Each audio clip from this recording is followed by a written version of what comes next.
Oi, pessoal. Eu sou a Giovana Miola, graduanda em Psicologia e bolsista do FPR Convida. É um programa institucional vinculado à reitoria e hoje a nossa conversa vai ser com a professora Dione Mendes, que é enfermeira, é psicóloga e ela é professora do CEPT na Universidade Federal do Paraná. Vou esperar agora uma solicitação dela. Vamos ver se vai dar certo. Espero que dê.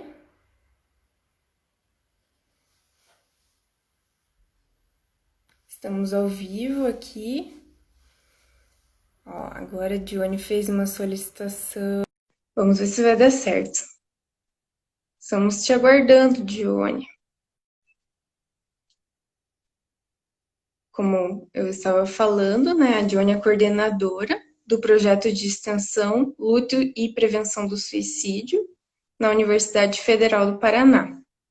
E semana que vem, dia 10, vamos ter um evento bem grande, que vão ser várias oficinas, várias palestras. E a gente daqui a pouquinho vai passar o link aqui para vocês nos comentários, ok? Fiquem com a gente, fiquem nas nossas redes sociais também. A gente está dando início hoje, então, à temporada amarela. E essa é a primeira ação da temporada amarela. Esse mês todo a gente terá várias ações, oficinas e terminaremos com uma roda de conversa também, que vai ser bem interessante.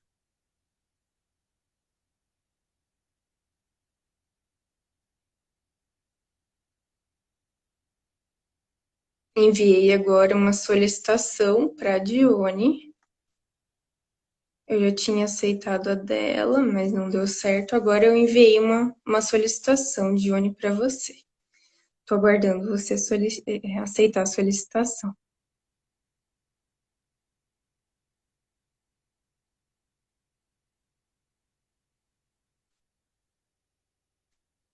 Enquanto isso, acho importante a gente falar sobre o tema do suicídio, né? Que é um tema tão relevante e pouco falado. E um dos temas de prevenir é justamente falar sobre ele, né? Vamos tentar agora novamente. A Dione entrou por outro perfil. Vamos ver se agora vai dar certo. Estou te aguardando, Dione. Uhul! Aê! Deu certo! Finalmente! Ah, que bom, que bom. Bom, eu estou aqui escutando você há pelo menos 15 minutos né? Que bom que deu tudo certo. Primeiro, Sim. agradecer ao Convida por esse convite, né? Porque para mim é um tema extremamente importante. Eu estou super feliz de estar aqui conversando sobre a prevenção do suicídio. Queria dizer que eu e a Gi vamos ficar aqui num bate-papo e as pessoas, se tiverem dúvida, vão trazendo, vão comentando e a gente vai tocando, certo, Gi? Isso, obrigada, Dione, por aceitar nosso convite, né? De estar aqui comigo. É sempre um prazer muito grande falar com você. Fico feliz que agora tenha dado certo, né? E a gente vai ficar aí por uma horinha conversando um pouquinho sobre o tema suicídio e Uhum, espaços virtuais, né? uhum. Então, gostaria de saber o que você preparou aí para gente. Vamos começar falando um pouquinho sobre o suicídio num panorama geral, né? Para daí a gente partir para o tema mais específico. Tá bom. Então, assim, né, Giovana, eu queria inicialmente dizer que esse tema é um tema que precisa ser tratado por toda a sociedade, né? Nós precisamos tratar, nós da psicologia, nós da psiquiatria, mas toda a sociedade tem que estar sensível para esse tema. A prevenção do suicídio ela é algo tido como uma política há alguns anos aqui no Brasil já, desde 2006. O Brasil iniciou as discussões que acabaram nos levando a organizar uma ficha de notificação para, a partir daí, nós termos dados muito objetivos, dados muito claros sobre essas questões que envolvem o suicídio. Primeiro, queria trazer a todos que estão aqui conosco, né, que falar de suicídio é falar de algo que pode estar muito mais próximo da gente do que nós possamos imaginar, que parece que é algo distante, mas não é. E embora a gente vá tratar hoje e discutir um pouquinho dos aspectos que envolvem também questões da virtualidade, desse mundo conectado, da cybercultura, eu queria dizer que o suicídio está retratado na história da humanidade por outras mídias, né? Se a gente pegar a Bíblia, que é um livro, quer dizer, impresso, é uma mídia muito antiga, ele está lá retratado em vários momentos.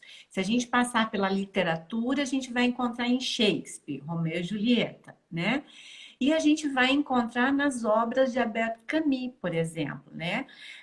Camus, quando escreve o mito do Sísifo, ele inicia o livro com essa frase: o problema mais importante da filosofia é resolver se a vida vale ou não vale ser a pena, né? Vale ou não vale viver. Então, nós vamos encontrar a referência ao suicídio em muitos lugares. Portanto, nós precisamos ter a clareza de que ou a gente passa a tratá-lo dentro das nossas rodas, e quando eu falo rodas, a gente está falando de igreja, de escola, de universidade, nós estamos falando de família, nós precisamos pensar que ele pode estar mais próximo. O que é estar próximo? Nós podemos estar perto de uma pessoa em sofrimento e não percebermos o sofrimento. E aí nós vamos ter tentativas. Aí quando tem a tentativa, a gente fala, nossa, ela tentou. Pois é, mas pode ser que ela tenha dado dica antes e a gente não tenha percebido, né? E dentro disso, Giovana, eu queria falar uma coisa que é tão importante, que é assim, por vezes a gente identifica pessoas em risco, mas nós imaginamos que é muito perigoso tratar desse tema, que a gente não tem o que Sim. fazer, né? Dá um medo falar sobre isso. E o que eu queria dizer a todos que estão aqui conosco, né? A todas que estão aqui conosco, é que a prevenção do suicídio é possível quando a gente identifica um discurso como a vida não vale a pena, melhor que eu não estivesse aqui, eu não sei porque eu continuo, porque eu sou um peso para as pessoas à minha volta. Quer dizer, as pessoas estão denotando esse discurso. Quando isso vier, a gente precisa ter a coragem de abrir. A gente pergunta, né? De uma forma delicada, de uma forma cuidadosa, mas a gente pergunta, Giovana, eu estou preocupada com você. Você falou uma coisa que me deixou Uhum. pensando que pode ter um sofrimento, que você esteja atravessando um momento difícil. Giovana, você acha que a vida não vale a pena? Quer dizer, a gente inicia a conversa, porque algo que é bem importante é que a gente tenha clareza, né, Gi, que é assim, as pessoas, elas já estão com a ideia. Quando a gente abre essa conversa, a gente só permite que essa ideia encontre um outro caminho. E qual caminho é esse? Uhum. É o caminho da palavra, é o caminho do diálogo, né? É o caminho de expor a dor. E a partir do momento que eu posso expor a minha dor, eu também posso encontrar um apoio, eu posso encontrar alguém que me ajude nesse momento mais difícil, onde eu não acredito ser possível outro caminho.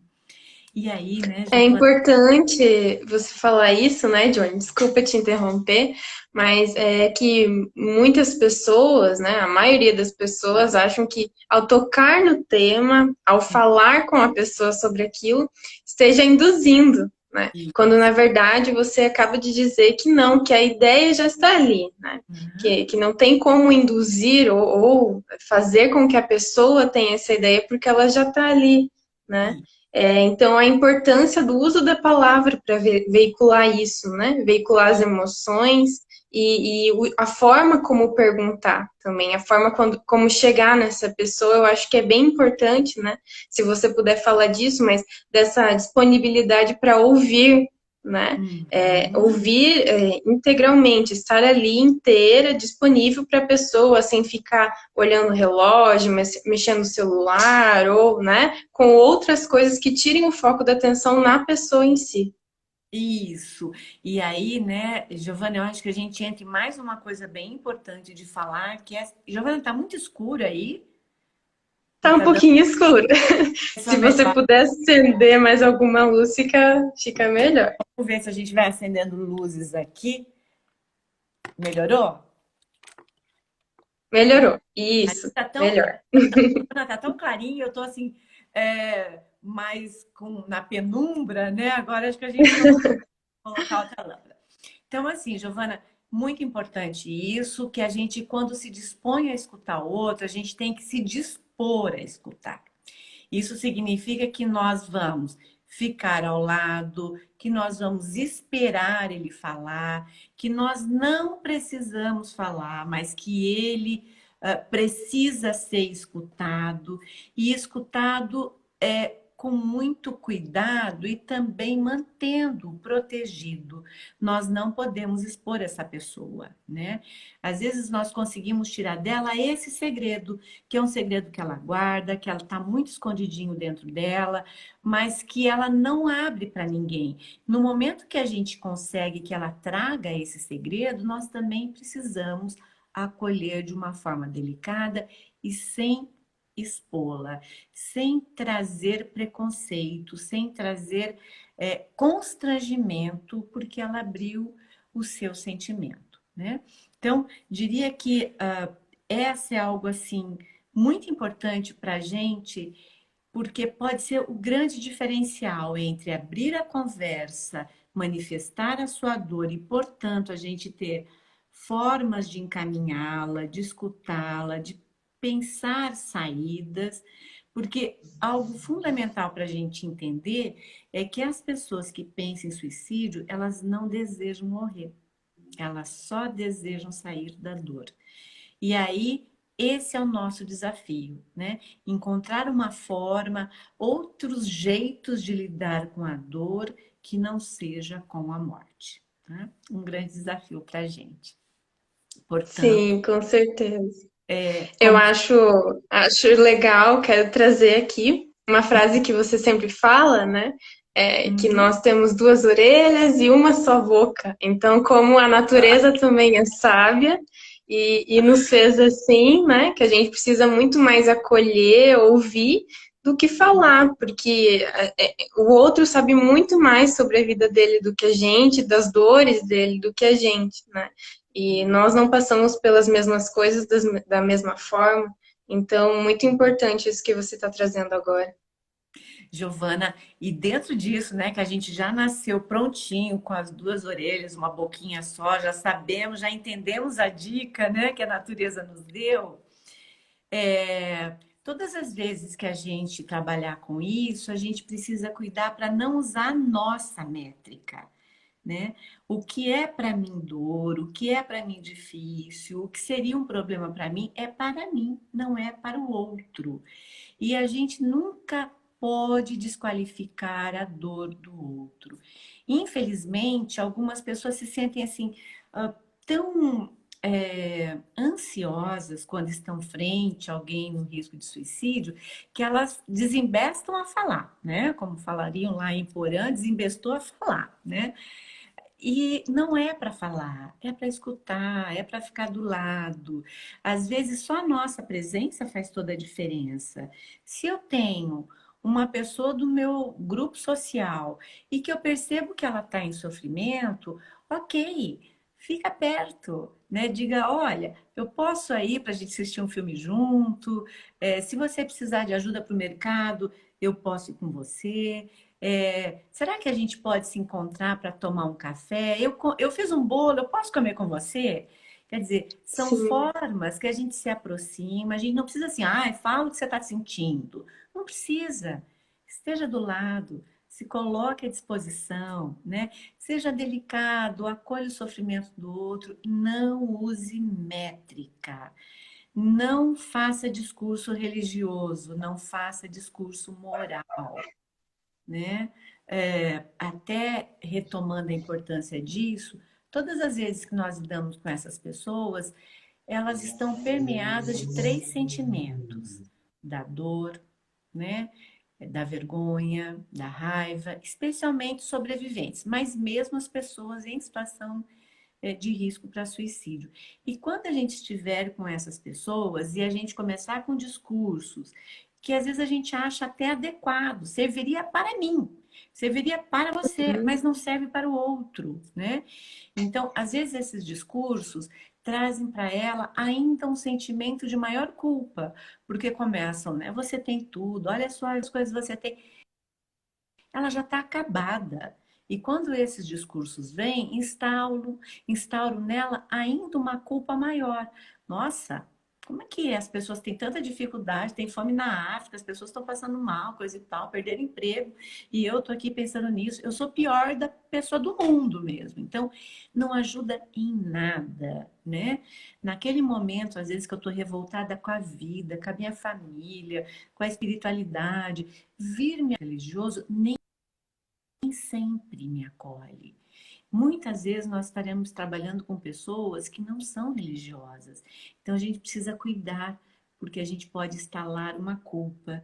A gente precisa, na verdade, é só acolher essa dor, né? E ainda dentro desses acolhimentos, eu queria lembrar, né, Giovana, que quando a gente trabalha com prevenção do suicídio, e eu já entrei falando, né? Prevenção do suicídio. É possível Sim. prevenir, mas lembrem que alguns casos vão escapar. E estou dizendo isso não para desanimar a gente de tentar todas as medidas de trazer essa pessoa para uma outra perspectiva.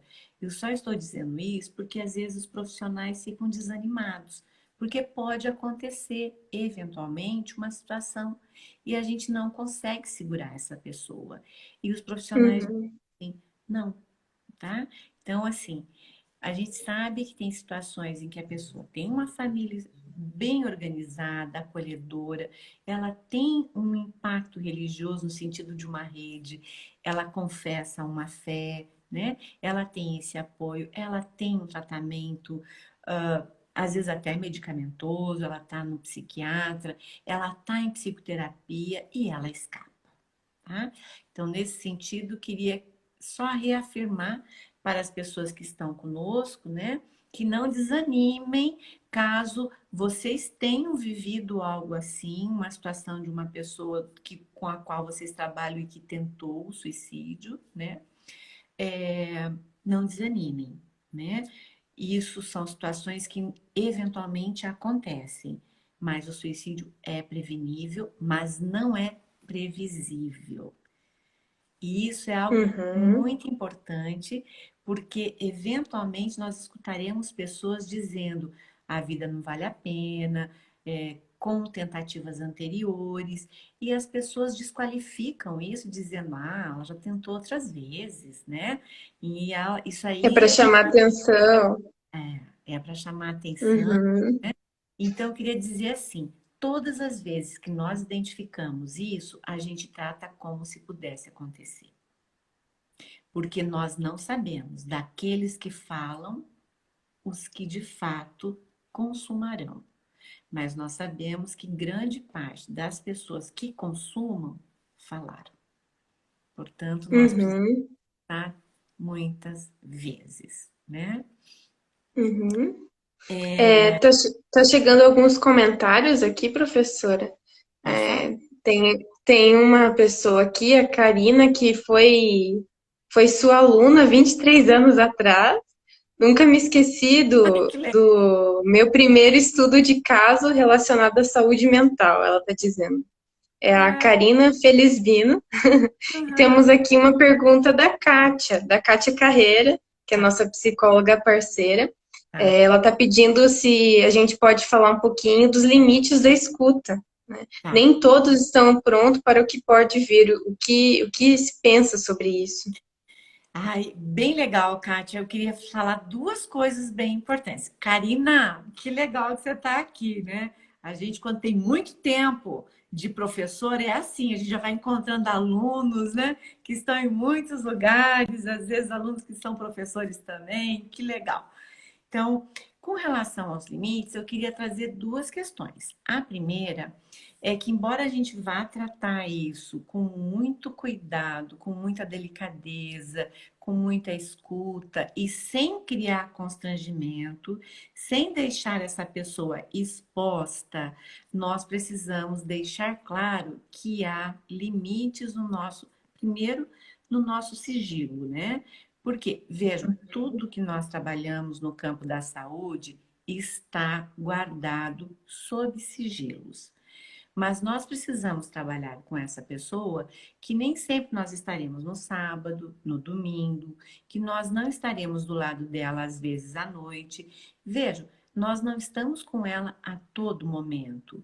E quando nos percebemos em situação de risco, nós precisamos negociar com ela.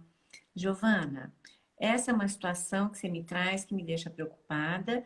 É, eu não consigo estar com você sempre, não estamos aqui, eu não estou com você na sua casa, eu não estou com você tão próxima, e essa é uma situação que você precisa ficar mais protegida.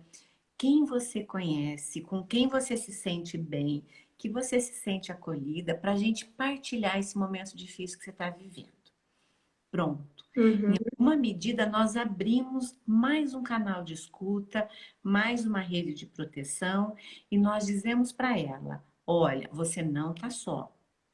Eu estou aqui te acompanhando, mas também existem outras pessoas a seu lado, e você pode acessar essas pessoas também. E isso é bem E legal, como é importante lembrar, né, Dione, da importância dessa rede de contatos, das pessoas que você tem próximo, às vezes não nota e não tem como se abrir, acha que não tem como se abrir, mas quando outra pessoa é, fala, talvez você comece a prestar mais atenção e ver que você tem uma certa abertura e pode falar, por mais que você ache que a pessoa não vai te entender, né? Acho que a gente tem que sempre lembrar dessa abertura da rede de contato, da rede de apoio que é tão importante. e aí, Giovana, dentro dessa rede de contato, que é super importante, eu queria também retirar mais um mito que às vezes a gente tem, né? Nossa, a casa é o lugar mais protegido, né? Nem sempre. Às vezes a casa é um espaço de abuso, às vezes a casa é um Uhum, espaço em que a pessoa se sente ainda mais vulnerada, porque ela está desqualificada, as pessoas não estão compreendendo o momento pelo qual ela passa, né? Então, a gente não pode acreditar que essa ideia de só porque ela está em casa, ela está protegida. Não, a gente precisa, mesmo estando em casa, que a família entenda esse momento, que a família consiga perceber seus limites, pedir ajuda e acolher o sofrimento do outro. E o uhum, outro aspecto que daí assim reafirma a importância da rede social é que às vezes as pessoas acham que é muito importante internar, né? E aí é um outro mito, né? Porque os lugares onde acontecem mais tentativas é dentro de casa e depois nas instituições de saúde, onde às vezes nós temos um profissional de enfermagem para pessoas em risco. Então, não é possível, né? E nesse momento, Giovana, você consegue me ouvir?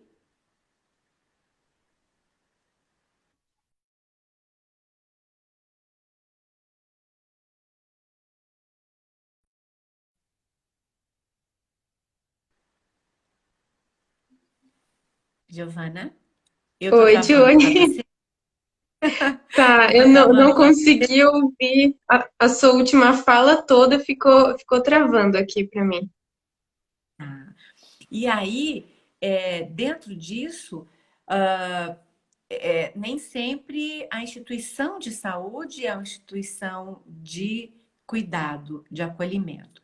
Por isso, né, queria retomar dois aspectos. Talvez tenha travado, eu vou retomar aqui.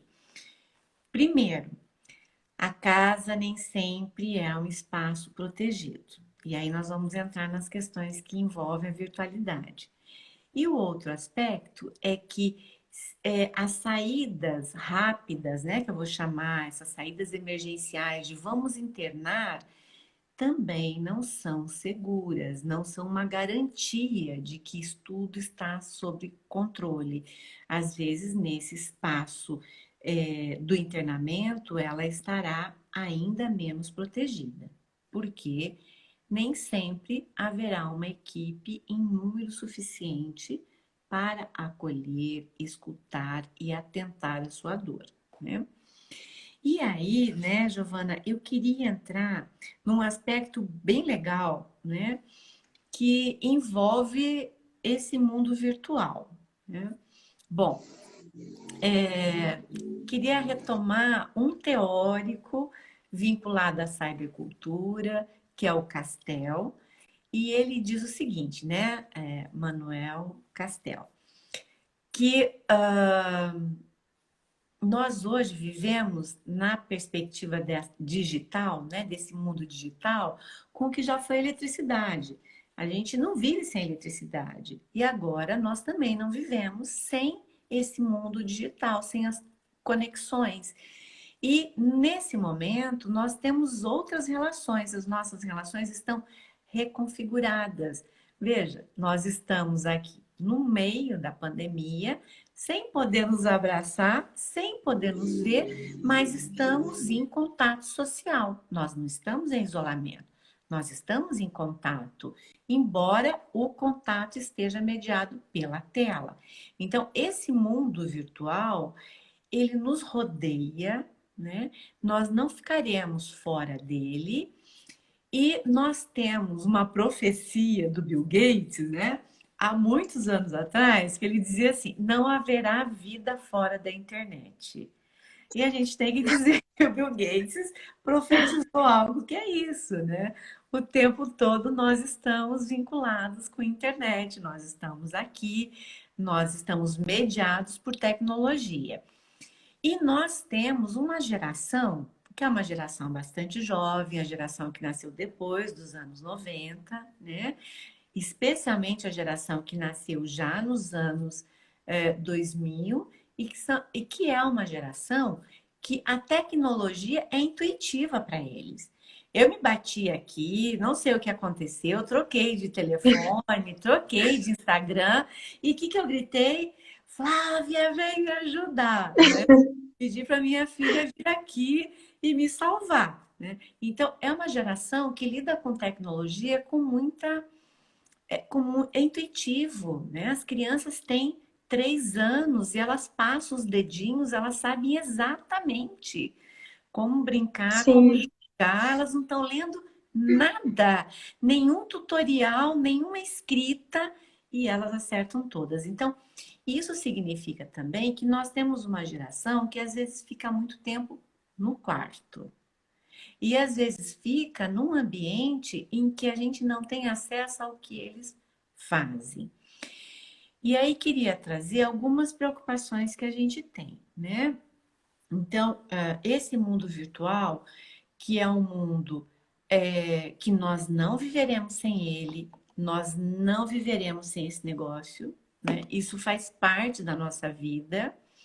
Nós precisamos saber como lidar com ele, né? E nós temos, infelizmente, isso não é de agora, gente. Isso é sempre, né? Se a gente, assim, por exemplo, hoje fica preocupado com os espaços virtuais de grupos que incitam ao suicídio, basta a gente assistir uma cena em que uma pessoa vai para uma varanda e aí chega o bombeiro para atender essa pessoa e as pessoas que estão lá embaixo gritam para ela, pula. Então, não é uhum, só na rede da internet, não é só no ambiente virtual, né? Parece que em alguns momentos o que há de pior dentro da gente sai, né? E as pessoas incitam ao suicídio não só na rede, incitam ao suicídio também quando alguém está numa situação de risco numa varanda. Sempre tem alguém que é inadequado nesse momento, né? Mas no ambiente virtual, isso fica ainda mais delicado, porque nem sempre sabemos por onde as pessoas circulam, né? E aí queria retomar um caso, que é um caso que as pessoas já devem ter ouvido falar, que é o caso Yonlu. Há um filme super bonito sobre ele, porque Yonlu era um artista e ele deixa, quando ele comete suicídio, ele deixa esses registros que depois se transformam em livros, em músicas, e são coisas belíssimas assim. Mas Yonlu, ele ficou incitado por um grupo na rede social. E ele, no momento em que ele está na rede social e ele está comunicando que vai cometer o suicídio, né? Que ele verbaliza a sua intenção, as pessoas incitam a ele, dizem a ele como fazer, né? Ele não tem certeza e as pessoas ficam incitando ele. E é tão interessante, eu queria retomar mais uma coisa, que a gente não pode pensar na tecnologia só como um problema. A gente tem que pensar na Uhum. tecnologia também a nosso favor. Porque nessa história, Giovana, acontece uma coisa muito interessante. Ele tinha uma outra rede social vinculada às artes. E uma pessoa entra nesse grupo dele das artes, por ali, e aí acessa o sofrimento dele e percebe que ele está em situação de risco, percebe que ele está se encaminhando para consumar o suicídio. E essa pessoa está lá no Canadá. E lá do Canadá, que era uma amiga assim virtual dele também, uma amiga de internet, ela liga para a Polícia Federal. Primeiro ela liga para a Polícia de Toronto, depois a Polícia de Toronto, junto com ela, ligam para a Polícia Federal. E como ela conhecia o endereço dele, porque ela tinha trocado um CD com ele, então ela tinha o endereço da casa dele. Ela liga para a Polícia Federal em Porto Alegre e diz: olha, no endereço tal tem uma pessoa que está se encaminhando para o suicídio. E por sorte, né, ou enfim, não dá tempo, mas a pessoa que atende era um estudante de psicologia, que embora trabalhasse na Polícia Federal, era estudante de psicologia e ficou atento à situação e foi atrás, né? Então, infelizmente, não foi possível, eles não chegaram a tempo, mas com isso eu queria trazer para vocês que a rede social também pode jogar a nosso favor, né? Esse mundo Uhum. virtual, se em algum momento deixa, especialmente os adolescentes, que estão numa fase em que para eles tudo é muito sensível e que eles encontram-se em risco, nós também podemos encontrar recursos na rede social. E nós precisamos estar muito atentos, e isso diria que, inclusive, a gente, enquanto família, enquanto grupo, enquanto amigo, enquanto professor, que se nós temos um CVV, né? Um Centro de Valorização da Vida, que vai completar 60 anos logo, né? Em pouco tempo terá 60 anos aqui no Brasil, nós temos um CVM, nas ruas escuras da internet, que é um centro de valorização da morte, né? Então a gente precisa ficar atento a isso, a gente precisa trazer esse tema para dentro de casa. E eu queria dizer que nós temos que ter a perspectiva de abrir esse tema com os nossos filhos, em especial com os nossos adolescentes. Se percebemos que os nossos adolescentes têm situação de cortes e cortes diferem de tentativas de suicídio, porque corte significa que eu tenho uma dor, mas eu não penso que eu desejo morrer. Isso é a diferença para a tentativa de suicídio, que o que está atrás de mim é o desejo da morte. No corte é um desejo, é uma tentativa de objetivar aquilo que está aqui, mas que vem para o corpo. E aí distrai o que está aqui. né? Então, o corte, ele pode, inclusive, chegar ao suicídio, porque o corte aconteceu de outra forma e perdeu sangue, né? Mas, na verdade, o corte é uma denúncia de que as coisas não estão bem. Então, aquela ideia, ele faz para chamar atenção, pode ser. Pode ser que ele esteja falando que ele está com dor, que ele precisa ser visto, que alguém precisa cuidá-lo, mas não que seja mimimi. Não é mimimi. Aliás, eu acho que a gente tem que subir uma hashtag que chama assim: a minha dor não é mimimi, né? Porque é Uhum. sofrimento. E esse sofrimento precisa ser atentado, precisa ser cuidado, né? Se eu percebo que os meus filhos, que as pessoas que estão à minha volta, que o meu amigo de sala se corta, a gente precisa começar a abrir esse papo, a gente precisa conversar. E aí, né, a gente não vai romantizar as histórias que envolvem suicídio, né? Que é a grande crítica que a gente tem, por exemplo, as 13 razões, aquele seriado. Mas talvez Uhum. assistir o seriado com os meus filhos me dê 13 razões para conversar com eles sobre esse tema delicado, né? Então vamos pegar as Até, coisas. Dione, foi citado aqui nos comentários exatamente essa série da Netflix. Então, que bom que você trouxe à tona aí, né? Dando essas Aham, 13 razões para a gente conversar, na verdade. conversar. E assim, uma das coisas que não é legal na série e que é um cuidado extremamente importante, Giovana, para todo mundo da área da comunicação, é que existe jeitos de tratar desse tema, né? Seja no mundo virtual, seja no jornal físico, seja na internet, a gente sempre precisa tratar desse tema sem fazê-lo drama, sem transformar em teatro e lembrar que atrás de uma notícia existe um pai, uma mãe, um irmão, um familiar que está em sofrimento, que é um enlutado por suicídio e que precisa ser cuidado, que precisa ser acolhido. Então, todas as vezes que a gente trata desse tema, por exemplo, na imprensa, e a gente deve tratá-lo de uma forma muito cuidadosa. Por exemplo, a gente não noticia tentativas, a gente só informa o que aconteceu de uma forma objetiva, sem nenhum drama, né? Que é a grande crítica que a gente tem às 13 razões, né? Uhum. E Tem um Giovana, outro comentário aqui, professor, antes passa de lá. você prosseguir, é da Amanda Muniz. Ah, Ela fala sobre quais os possíveis sinais que devemos ficar atentos. tá. Então, primeiro, né?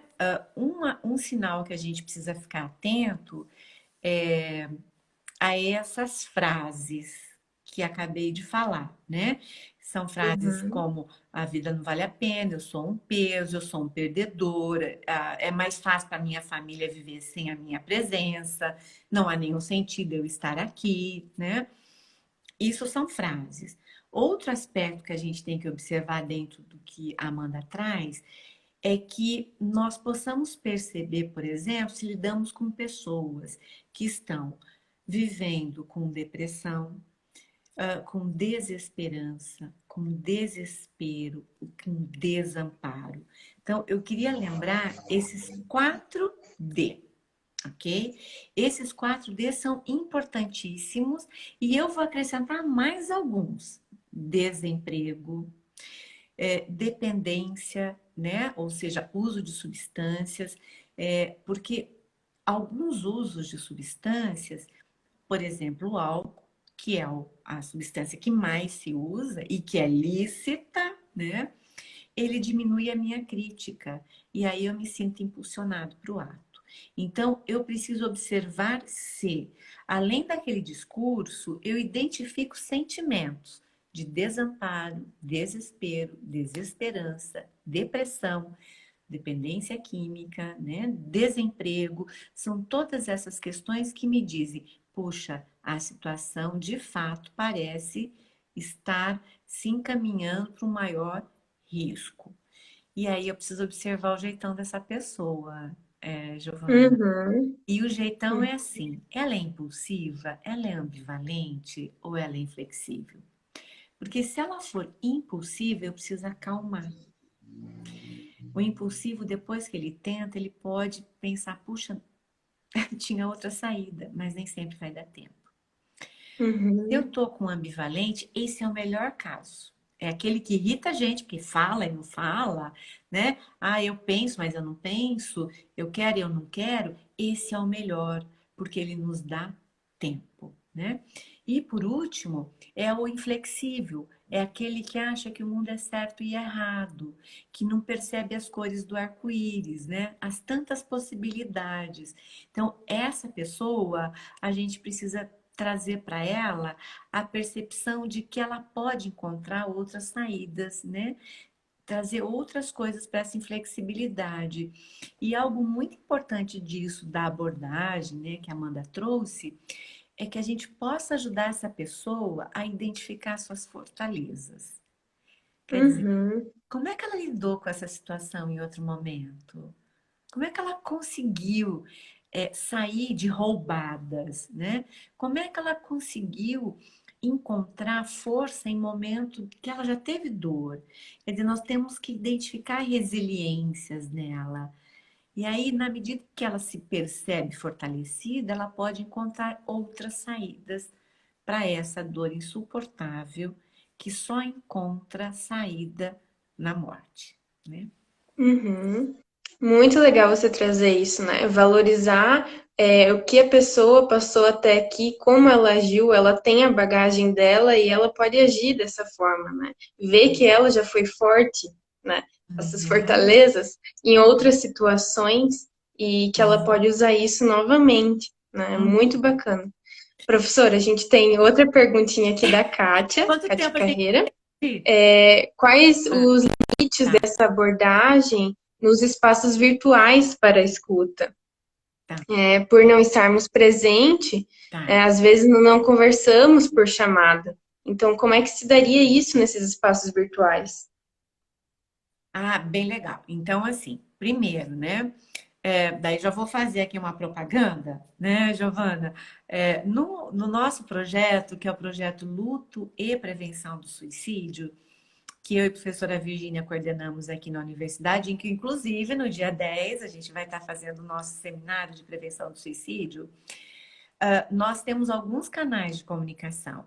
Que canais são esses? O Instagram, o Facebook, o nosso canal no YouTube, onde a gente vai deixar as produções, e também o nosso e-mail. E aí, no nosso grupo de bolsistas com as quais nós trabalhamos, elas ficam cuidando de todas as redes sociais. E quando há situações que elas identificam como de risco, elas já nos trazem. Professora, olha, nós estamos com uma situação assim. E nós tentamos, né, é, o mais breve possível, responder a essa pessoa. E isso é muito importante nesse espaço virtual. Estar com as pessoas mediadas por tela nos permitem cuidados também.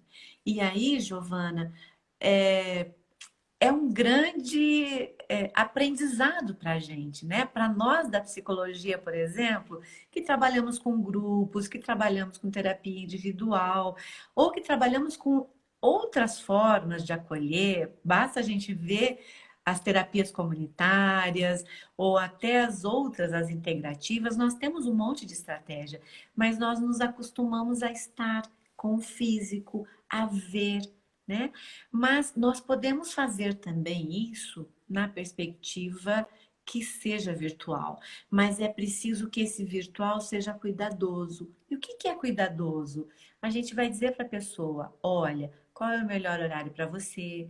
Porque às vezes ela tem um cantinho que ela só vai poder conversar às 11 da noite, quando todo mundo já dormiu, e ela não quer que as pessoas escutem a sua dor, que ninguém da família veja, mas ela consegue falar para a gente. Então é nesse canto que na virtualidade nós podemos também escutá-la. E outro aspecto que queria deixar, que é fundamental, é que o CVV 188, que agora é um número nacional, né? Não estranhe se vocês fizerem a ligação e um baiano com sotaque atendê-los, né? Porque a gente entra numa fila, quem liga cai numa fila de chamadas, assim, né? O primeiro do CVV que está disponível vai pegar e não precisa ser de Curitiba, pode ser lá da Bahia, pode ser do Nordeste. Além do canal que é a escuta telefônica e que não tem custo. Antigamente tinha, agora 188 não tem custo, as pessoas podem ligar do seu celular, né? O 188, ele vai ser atendido por ligação, mas você pode usar chat, você pode entrar no Uhum.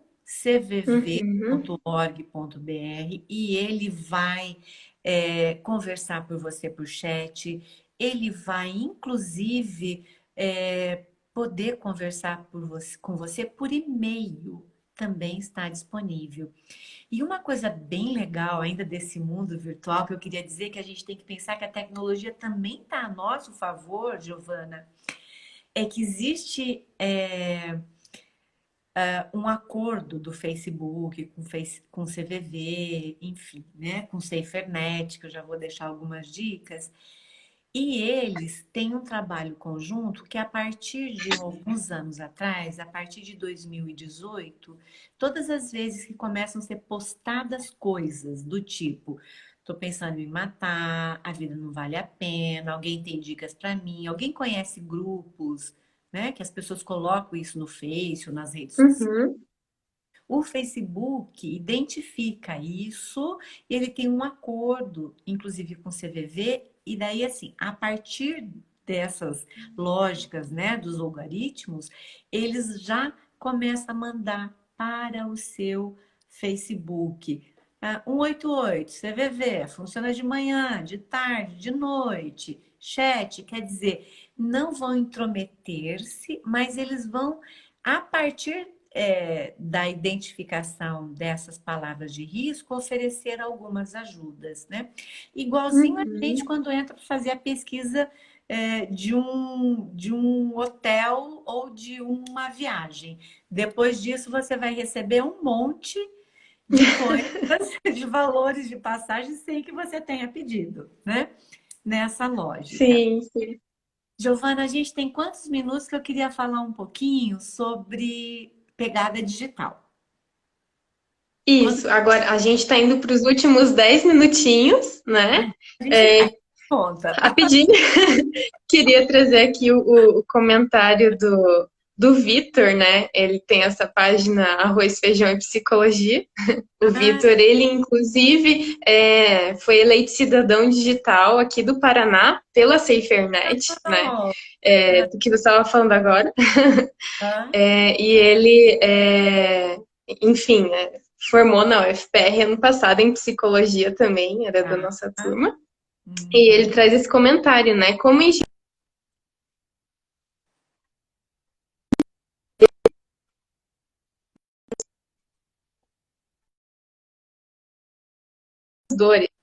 Então, como é importante prestar atenção nessas expressões. Isso mesmo.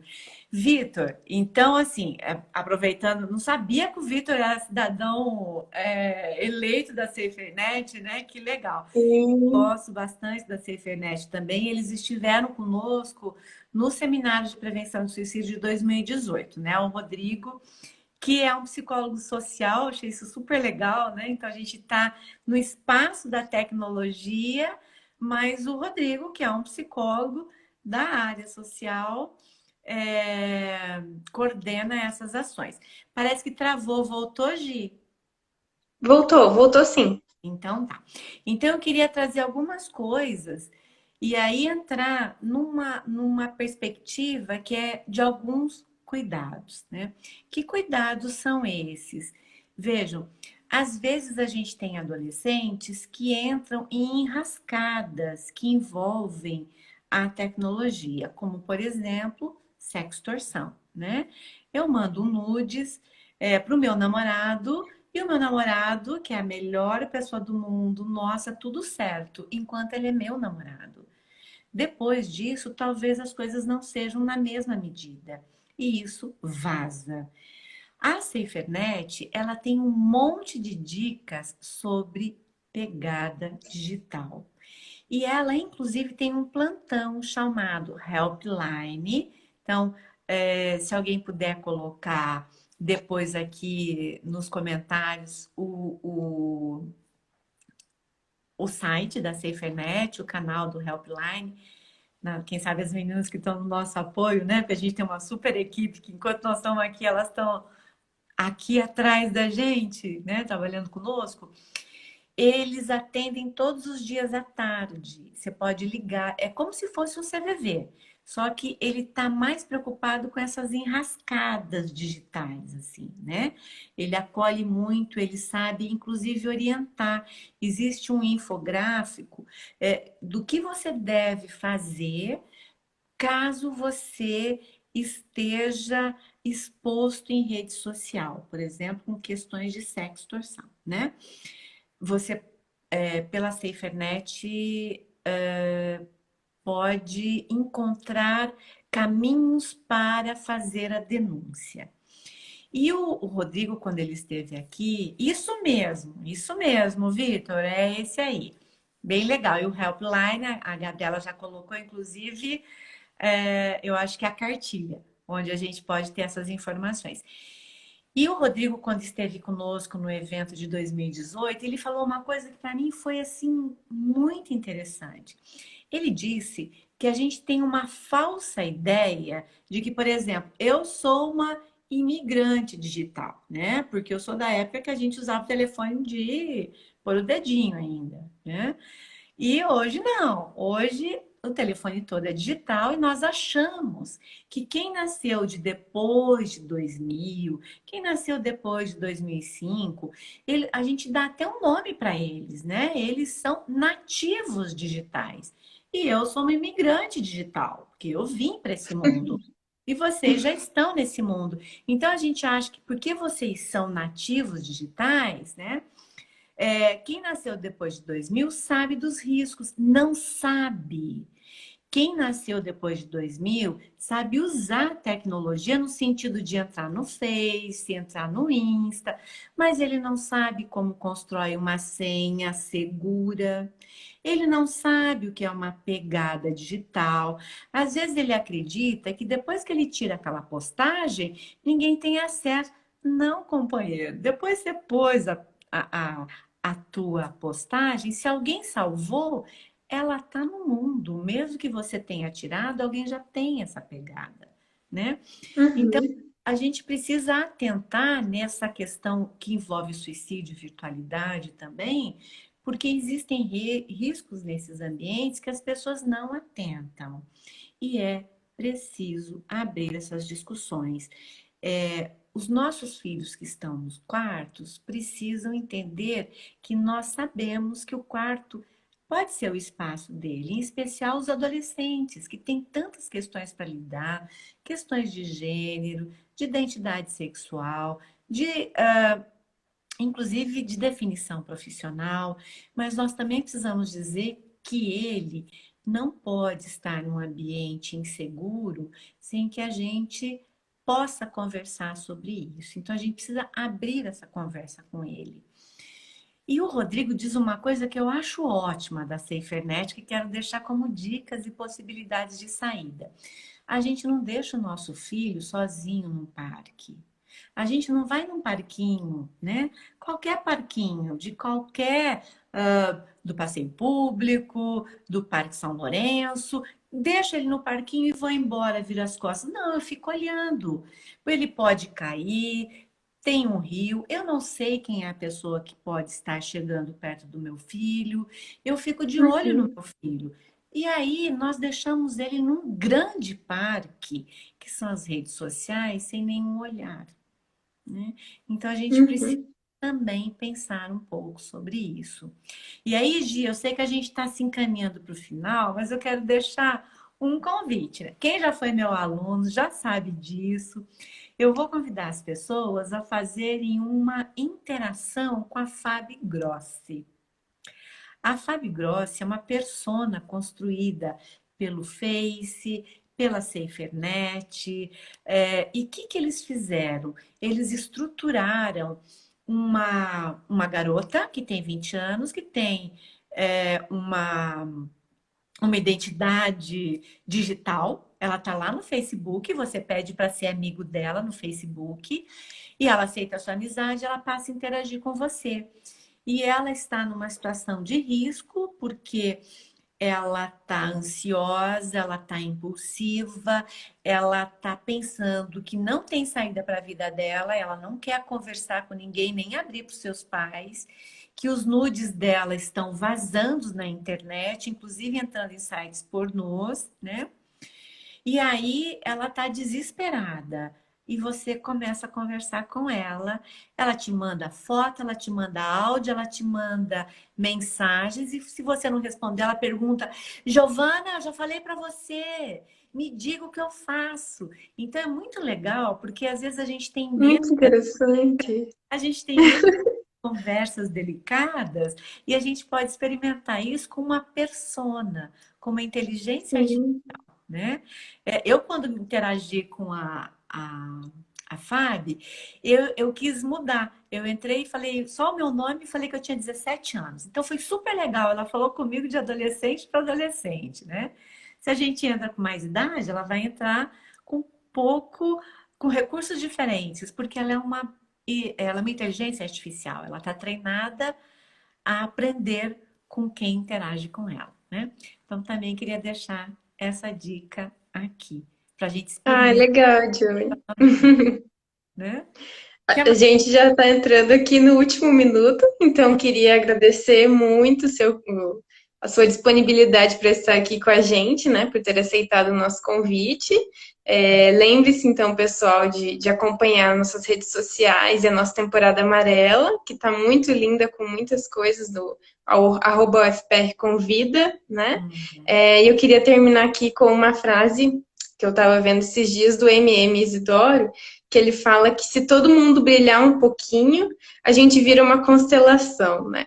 Então, que a gente brilhe, né? Inclusive, tem uma hashtag que ele lançou aí no Instagram e no Facebook. Se vocês puderem procurar, seria muito interessante também. E queria agradecer e lembrar a todos que vocês importam, né? Todos vocês importam. Obrigado por estarem com a gente. Obrigada, gente. Até mais. Nos sigam nos canais, né? Fique com a Tchau. gente. Tchau.